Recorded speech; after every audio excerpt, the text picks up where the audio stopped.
Hello everybody, welcome to this week's edition of Northwest Quadrant Wealth Management E-News. Thanks for joining us.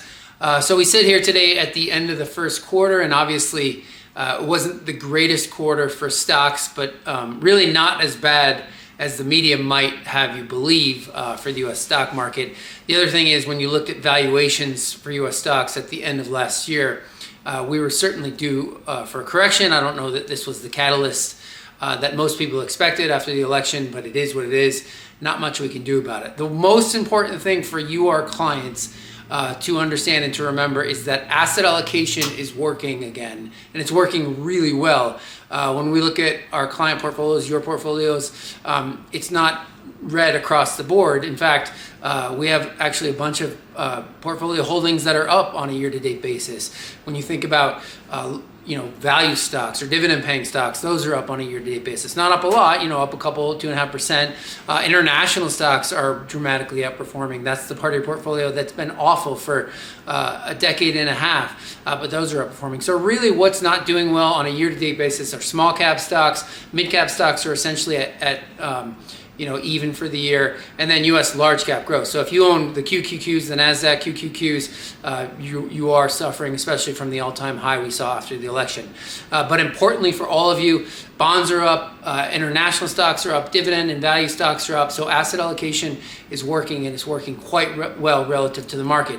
But they also put it in perspective. The S&P finished the quarter down about 5%. So it is not the Armageddon that the media might have you believe.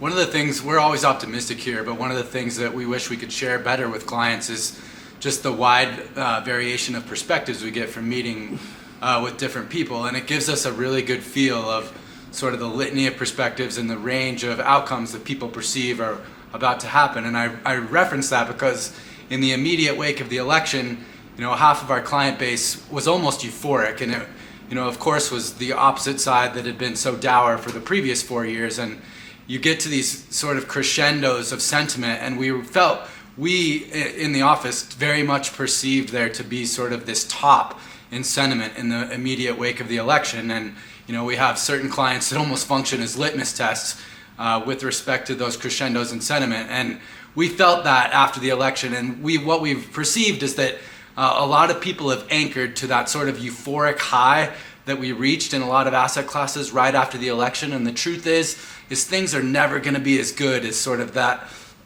peak optimism. And they're also never going to be as bad as sort of that peak pessimism that we reach during certain times. And that's what's really apparent to us, is that clients have really anchored to that absolute euphoria that we were experiencing in the wake of the election outcome from a certain segment of our client base. And it's we look at that, and that's why, and as it relates to what Tyler was saying, the dour sentiment in the media is so pervasive, and it's a 24/7 news cycle now. And of course, we all fall prey to this reality of the information silos, and media now feeds you exactly what you want to hear. And that's what people have attached themselves to. And we realize that people aren't looking at it a year-to-date basis or anything else. They're looking from that peak value achieved in the immediate wake of the election. So one thing to remember is just sort of temper your expectations. Remember, investing's not a binary decision. You have to be invested through the duration of a market cycle. The market's going to rally precisely when you least expect it to do, and you have to be invested for that single-digit number of days in any given year where most of the gains are accrued.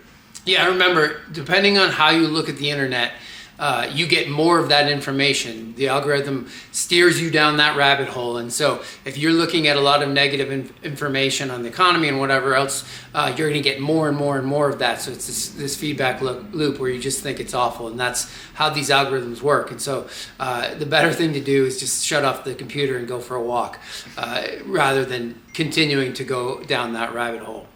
Asset allocation is working. The other thing I would remind people is our most successful clients, meaning the clients with the best long-term performance, are the ones that do nothing when this happens. They stay invested. And so we want all of you to join that group of very successful investors that we have that have stayed invested and stayed the course.